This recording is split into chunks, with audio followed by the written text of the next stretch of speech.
بص، هو انا هكلمك بالامانه يعني. هي حاجه تحرق الدم المفروض لكل مشجع لبيراميدز، ولكن هي تحرق الدم لكل مشجع زملكاوي اللي هو اصلا خارج الصوره تماما، اللي هو اصلا مش موجود في الصوره. يعني انا ما لحقتش اشوف كتير بعد الماتش العصيب طبعا، ولكن شايف كومنتات كتير لمشجعين زملكاويه بيقول لك في حاجه غلط، في تحكيم غلط. انا مش شايف اي حاجه في المباراه عموما آه، لكلا الفرقتين تقول ان حد فيهم اتجامل او حد فيهم حصل له حاجه. عموما مش ده كلامنا خالص. كده كده احنا فرقه في حته وباقي الفرقه في حته تانية. النادي الاهلي في حته وباقي الفرقه في حته تانية، وان كان هناك منافس للنادي الاهلي حاليا فهو بيراميدز وليس اي فريق اخر. خلينا نبدا كلامنا النهارده ونقول حاجه يعني بسيطه جدا. انا مش حابب ان كابتن عماد النحاس يكون موجود حتى مع الجهاز الفني الاجنبي الجديد.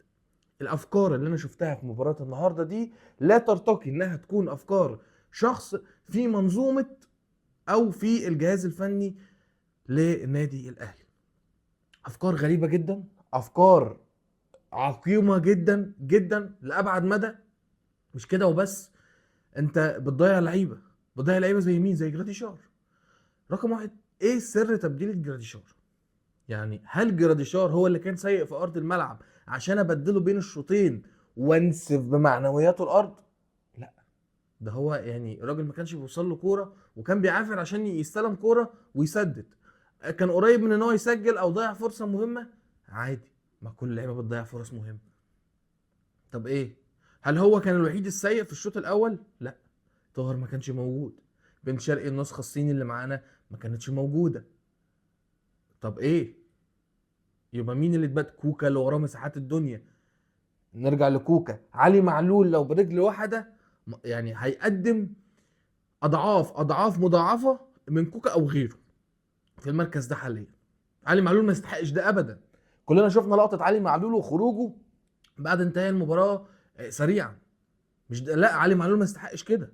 علي معلول ما يستحقش كده نهائي. علي معلول يستحق معامله افضل من كده، وما يستحقش ان انت تنزله حتى. يعني انت خلاص بقى ما نزلتوش من بدري، ما تجيش تنزله في الوقت البدل الضايع. لا، مش ده علي معلول اللي يتعامل بالشكل ده. علي معلول اللي عنده لمسه في الكوره مش عند كوكا نفسه. فعلي معلول ينزل من بدري. علي معلول من المباريات اللي فاتت بتاعت عماد النحاس وانا بتكلم وبقول علي معلول لازم يكون له دور. علي معلول لازم ياخد وقت. كوكا مش افضل حاجه. ايا كان مين هتجيبه من الاسماء اللي موجوده دلوقتي في المركز ده عمرها ما هتقدم ربع اللي هيقدمه علي معلول لو برجل واحده مش برجله الاثنين. تبديلات غريبه جدا. المهم بعد اول تبديله طبعا اللي صدمتني اللي هي بتاعت الشوطين بتاعت جراديشار ووسام، نيجي لتبديلتين تانيين اللي هو بينزل اتنين لعيبه في وسط الملعب، قفشه وعمرو السوليه.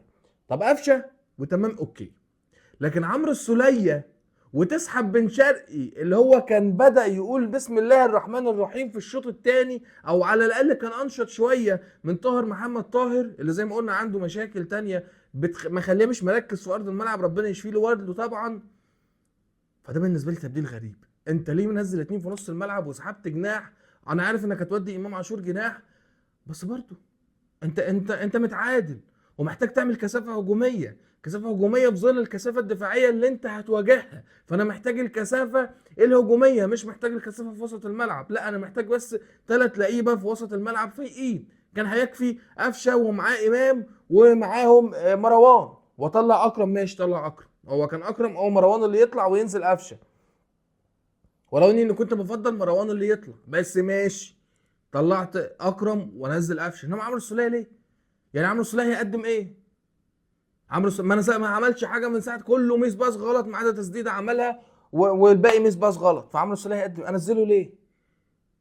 وبعد كده عشان اصلح القصه دي اطلع طاهر محمد طاهر بعد ما يعني بيقول لك انا مش موجود، فبتطلعه وبتنزل حسين الشحات اخيرا. الغريبه بقى بالنسبه لي ان انت محتاج اي لاعب يقدر يكون في الفورمه او اي لاعب يقدر يعمل حاجه يساعدك بيها في نهايه المباراه، ومحتاج كل لاعب كويس.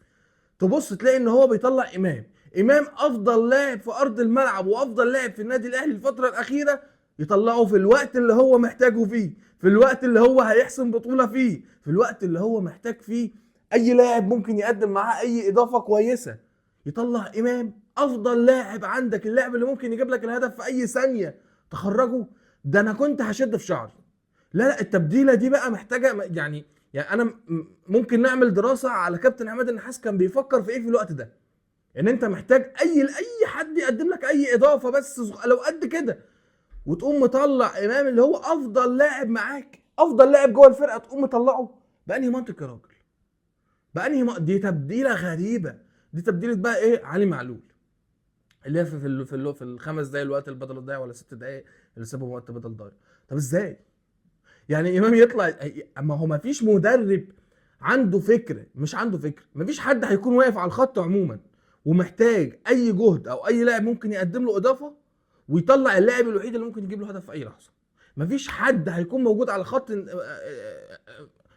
ويطلع امام عاشور، يستحيل.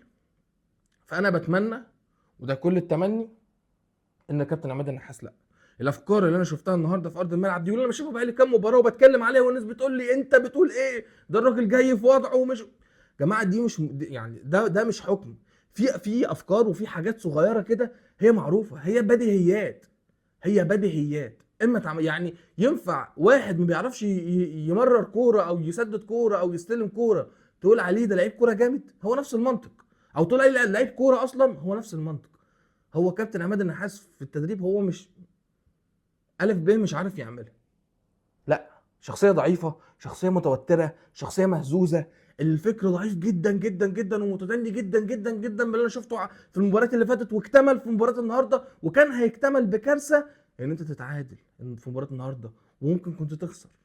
ممكن كنت تخسر في مباراه النهارده، وكانت قريبه جدا ان كنت واحد يقول لي انت كسبان وكسبانين في الوقت البدل الضايع ونكسب بقى ونفرح بقى. لا، ما انا من المباريات اللي فاتت بقول لك انا مش هفرح، لان الوضع اللي انا شايف بيه الفرقه ما يطمنش، الافكار اللي بتتنفذ على ارض الملعب ما تطمنش.